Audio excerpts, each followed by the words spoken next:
अस्सलाम वालेकुम dear viewers, मैं हूं आपका होस्ट मोहम्मद अवैस। आप देख रहे हैं मेरा YouTube channel learn with Awais. जैसा कि लास्ट वीडियोस में हमने पाकिस्तान के पावर सिस्टम की एसएलडी को लाइव बनाना सीखा था कि किस तरह से इसको ऑटोकैड के ऊपर बनाया जाता है, और इसके साथ ही हमने इंटरनेशनल पावर सिस्टम की एसएलडी के बारे में डिस्कशन की थी। आज की इस वीडियो में हमने अगेन ऑटोकैड के ऊपर एक कमांड को डिस्कस करना है जिसका नाम है टी सर्कल। उस पर डिस्कशन करने से पहले हम यहाँ पर ये देख लेते हैं कि हमने जब यहाँ पर एक ड्राइंग बना ली है, ये अब हमारी कंप्लीट ड्राइंग हो चुकी है। अब आप यहाँ पर टॉप पे देख सकते हैं कि ये वाली जो डायग्राम है, यानी जो international SLD of power system है, इसको मैंने एसएलडी ऑफ पावर सिस्टम के नेम से सेव किया हुआ है। लेकिन ये जो ड्राइंग 2 है हमारे पास, इसके ऊपर ये छोटा सा स्टैटिक भी आ रहा है। इस स्टैटिक का मतलब यहाँ पर ये होता है कि इसमें आपने जो भी चेंजेस की हुई है ये इस टाइम सेव नहीं है। वैसे ये सेव है, लेकिन जो प्रीवियसली आपने कोई इसमें चेंजेस की हुई है तो वो वाली चेंजेस इसमें सेव नहीं है। तो अगर आप सिंपल अपने कीबोर्ड से कंट्रोल और प्लस एस अगर आप प्रेस कर दें तो ये जो स्टैटिक है यहाँ से खत्म हो जाएगा। इसका मतलब ये हो गया कि ये फाइल जो है आपकी सेव हो गई है। अब आप इस फाइल को भी यहाँ से अगर क्लोज कर दें और इसको भी अगर आप क्लोज कर दें तो आप ऑटोकैड की मेन स्क्रीन के ऊपर आ जाएंगे। यहाँ पर रीसेंट डॉक्यूमेंट्स आपको दिखा रहा होता है। अब हम लोकेशन पर चले जाते हैं। ये हमारी लोकेशन है जहां पर हमने ड्राइंग्स को सेव किया हुआ है। तो यहाँ पर देखें ये एसएलडी ऑफ पावर सिस्टम के नेम से है। अब इसका अगर मैं नेम चेंज करना चाहता हूं तो मैं क्या करूंगा, आप इसको सेव करते वक्त भी कर सकते हैं, इसको बाद में भी कर सकते हैं। आपने रीनेम में आना है और यहाँ पर लिख दें SLD of Pakistan power system, simple enter press कर दें। अब ये आपकी ये जो ड्राइंग है इस नेम से सेव हो चुकी है। हमेशा से ड्राइंग्स के उनके अंदर जो आपने डिजाइन किया हो उसी नेम से उसको सेव किया करें, ताकि जब 50 से अबव आपकी ड्राइंग्स हो जाए तो आपको फिर फाइंड करना ईजी होती है। नेक्स्ट जो है ये सारी इसकी डिस्कशन करने का पर्पस यही था। अब हमने नेक्स्ट ऑटोकैड के ऊपर सपोज थर्ड ड्राइंग बनानी है। तो मैंने आपको प्रीवियसली बता चुका हूं ऑलरेडी, जब भी आपने न्यू ड्राइंग बनानी है, आपने ये जो ड्राइंग आप ऑलरेडी बना चुके हैं इनमें से किसी ड्राइंग को सिलेक्ट करें और कंट्रोल सी से कॉपी करें और कंट्रोल वी से आप यहाँ पर पेस्ट कर दें। देन आप इसका नेम जो है चेंज करते हैं। यहाँ पर मैं इसका नेम कर देता हूँ प्रैक्टिस। अब मैं इसको यहाँ से ओपन करता हूँ। यहाँ पर ये देखें ये रिसेंट डॉक्यूमेंट्स में भी आ चुकी है। आप यहाँ से इसको ओपन करें तो ये देखें ये अब ओपन हो चुकी है, लेकिन अब ये प्रैक्टिस वाली है। तो मैं यहाँ पर इसको सिंपल क्या करता हूँ, ये सारी की सारी चीजों को सिलेक्ट करता हूँ और यहाँ से इसको रिमूव कर देता हूँ। अब यहाँ पर मैं जो ड्राइंग्स बनाऊंगा, यहाँ पर ड्राइंग बनाने का पर्पस जो होगा वो ये होगा कि मेरी जो बेसिक सेटिंग्स मैंने की हुई है, यानी मैंने एमवी सेटअप किया हुआ है, वो मुझे दोबारा से करना नहीं पड़ेगा इस तरह से स्टेप्स को फॉलो करते हुए। और यहाँ पर आप देख भी सकते हैं, अब यहाँ पर अगेन स्टैटिक आ गया है। इट्स मीन टू से ये जो फाइल अब आपने ये जो डिलीट की कमांड को जस्ट आपने यूज किया, ये अभी इसमें सेव नहीं है। आप कंट्रोल एस प्रेस करेंगे तो ये सेव हो जाएगी। ये थी हमारी डिस्कशन कि हमने न्यू ड्राइंग्स के ऊपर वर्क कैसे करना है। अब हम आते हैं अपने टॉपिक की तरफ। आज का हमारा जो टॉपिक है वो है टी सर्कल की कमांड। टी सर्कल की कमांड क्या करती है, ये बेसिकली किसी भी टेक्स्ट के अराउंड एक सर्कल को लगाती है। हम यहाँ पर टी की कमांड यूज करते हुए हम टेक्स्ट लिख लेते हैं कोई सा, ठीक है 1 2 3 4। ये मैंने लिखा, मैं सीओ कॉपी से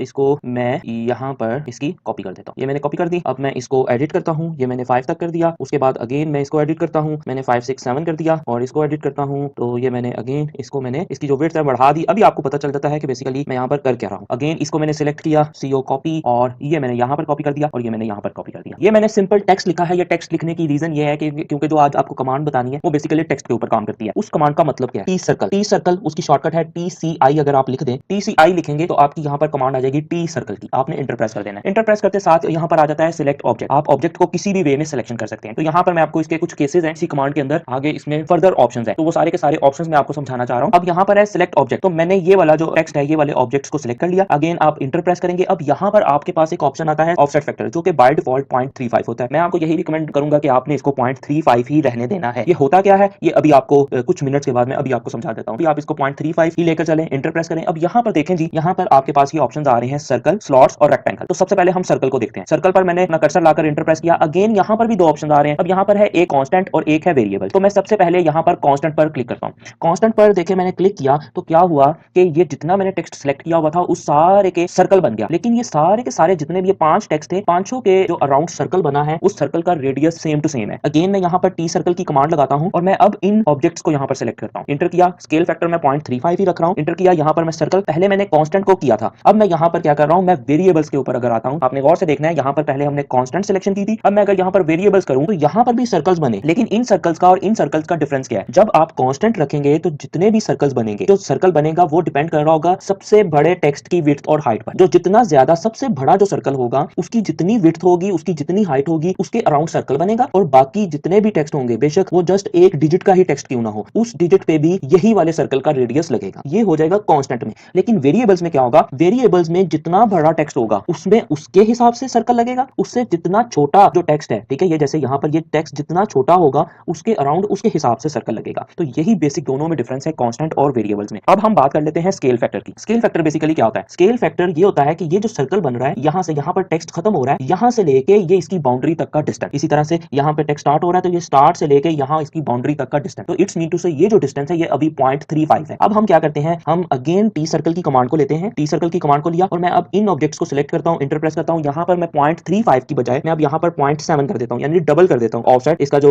फैक्टर है, और इंटर प्रेस किया, सर्कल प्रेस किया। अब कांस्टेंट लगा लें या वेरिएबल्स लगा लें, हम वेरिएबल्स को लगा लेते हैं। तो अब आप ये वाला जो है, ये भी हमने सेम कमांड को यूज किया था, लेकिन ये 0.35 के फैक्टर से लगाया था, और ये भी सेम कमांड यूज किया, लेकिन ये जो हमने लगाया है ये 0.7 के स्केल फैक्टर से लगाया है। तो आप इनमें सारों में देख लें, फिर ये सब में 0.7 ही रखेगा। यहाँ का जो ये वाला जो डिस्टेंस है, यहाँ से लेके यहाँ तक का, ये जो है ये 0.7 है, और ऊपर वाले में ये जो डिस्टेंस है ये 0.35 है। तो ये हमारी टी सर्कल की कमांड है, लेकिन इसका अभी जस्ट हमने एक ऑप्शन पढ़ा है, यानी सर्कल का ऑप्शन पढ़ा है। अगर आप टी सर्कल की कमांड को एंटर करते हैं यहाँ पर, और आप कोई सा ऑब्जेक्ट सेलेक्ट करते हैं, तो आप यहाँ पर देखेंगे कि इसमें एक स्लॉट और रेक्टेंगल का भी ऑप्शन है। अब हम उनको डिस्कस कर लेते हैं। तो उनको डिस्कस करने के लिए मैं ये जो सर्कल्स हैं इनको यहाँ से रिमूव करना चाह रहा हूँ, ताकि इन्हीं टेक्स्ट के ऊपर ही मैं आपको उसकी भी जो है प्रैक्टिस करवा दूं कि स्लॉट क्या होता है और रेक्टेंगल क्या होता है। ये टेक्स्ट लिखा हुआ है, मैं अगेन टी सर्कल की कमांड को यहाँ पर इनेबल करता हूँ, ये वाले ऑब्जेक्ट्स को सिलेक्ट करता हूँ, इंटर प्रेस करता हूँ, और स्केल फैक्टर आपने हमेशा 0.35 ही रखना है, तो इसको मैं 0.35 ही रख रहा हूँ। 0.7 आपको समझाने के लिए रखा था, 0.35 स्केल फैक्टर रखा, इंटर प्रेस किया। अब आप यहाँ पर देखें सर्कल्स के बाद सेकंड ऑप्शन है स्लॉट्स का, तो मैं अब यहाँ पर स्लॉट को प्रेस करता हूँ। अब स्लॉट्स में भी वही ऑप्शन है कांस्टेंट और वेरिएबल्स, तो मैं कांस्टेंट को प्रेस करता हूँ, लेकिन यहाँ पर कांस्टेंट में प्रेस करने के बाद आपको तीन ऑप्शंस फर्दर आते हैं, विड्थ, हाइट और बोथ। अब ये कांस्टेंट का मतलब हमने प्रीवियसली क्या देखा था कि सेम चीज होनी चाहिए, लेकिन स्लॉट में इसमें भी फर्दर ऑप्शंस है कि आपने विड्थ को सेम रखना है, हाइट को सेम रखना है, या दोनों को सेम रखना है। अगर दोनों को करेंगे तो विड्थ और हाइट दोनों कांस्टेंट होंगे, यानी दोनों की विड्थ और हाइट सब टेक्स्ट में सेम होगी। लेकिन अगर हम अकेली विड्थ को करते हैं तो फिर क्या होगा कि विड्थ सारों में सेम होगी, लेकिन हाइट सब में डिफरेंट होगी, वो टेक्स्ट के हिसाब से होगा। अगर हम हाइट को कर दें तो विड्थ उसकी चेंज हो जाएगी, अगर ये बोथ कर देंगे तो दोनों हो जाएगा। तो मैं यहाँ पर अगर विड्थ को कर दूं तो यहाँ पर देखें विड्थ जो है, अच्छा स्लॉट में इस तरह की शेप बनती है। अब आप यहाँ पर देख सकते हैं कि ये सारों की जो विड्थ है वो सबकी ऑलमोस्ट सेम है, लेकिन अगर मैं ऑनडू करूं कंट्रोल प्लस जेड में अगर अगेन प्रेस करूं और इसको मैं अगेन सेलेक्ट करूं और टी सर्कल की कमांड को यहाँ पर अगेन लगाऊं और ऑफसेट डिस्टेंस जो है वो मैं 0.35 रखूं, स्लॉट करूं, और मैं कांस्टेंट में आकर अगर मैं हाइट को सिलेक्ट कर दूं, अब मैं हाइट को करूंगा, पहले मैंने विड्थ को किया था, तो हाइट को करूंगा तो देखें जो विड्थ है इसकी, ये इसकी विड्थ कम है, इसकी ज्यादा हो गई क्योंकि यहाँ पर टेक्स्ट ज्यादा है, इसकी और ज्यादा हो गई, इसकी और ज्यादा हो गई। इसी तरह से इसकी जो विड्थ है सबसे ज्यादा है, क्योंकि ये जो टेक्स्ट है ये इनकी निस्बत सबसे बड़ा टेक्स्ट है, लेकिन जो हाइट है वो सबकी सेम है। तो ये हमारा जो है स्लॉट का ऑप्शन है। अब हम इसका जो सेकंड ऑप्शन है वो भी करके देख लेते हैं। सेकंड में हमारे पास क्या था कि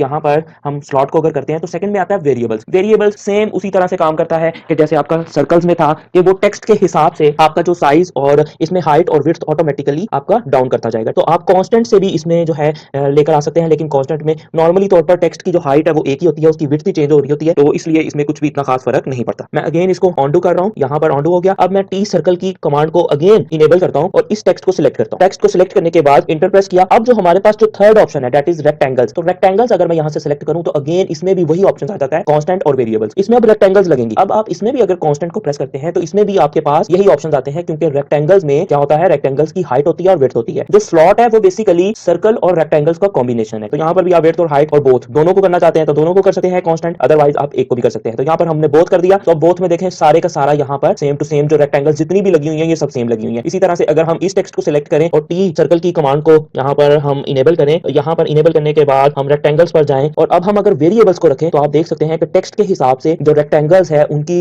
विड्थ और हाइट जो है वो कम होती जा रही है। तो ये हमारी एक छोटी सी आसान सी थी, इसमें फर्दर ऑप्शंस हैं, लेकिन आसान से ऑप्शंस है, कोई इसमें कोई लॉजिक साइंस नहीं है, कोई इतना मुश्किल नहीं है। ये नॉर्मली इसकी अगर हम एप्लीकेशंस की बात करें तो इसकी एप्लीकेशंस यही है कि जब आपने अपनी ड्राइंग्स में टेक्स्ट को रेक्टेंगल्स या सर्कल्स या स्लॉट्स यानी सेमी सर्कल्स टाइप में आपने अगर उसको लिखना हो तो आप इस कमांड को यूज करते हुए बहुत आसानी से लिख सकते हैं। अदरवाइज अगर आप एक एक टेक्स्ट पे अगर आपने इस तरह से वेरिएबल के हिसाब से अगर आपने रेक्टेंगल्स लगानी हो या सर्कल्स लगाने हो तो वो वेरी डिफिकल्ट है। तो ये वाली कमांड जो है ये हमें इस सेंस में हेल्प प्रोवाइड करती है। होप सो कि ये कमांड भी आपको अच्छी लगी होगी, इसकी समझ लगी होगी। वीडियो को लाइक और शेयर करें, कोई क्वेश्चन है तो कमेंट करें। इंशाल्लाह मिलते हैं नेक्स्ट वीडियो में, तब तक अपना ख्याल रखिएगा। अल्लाह हाफिज।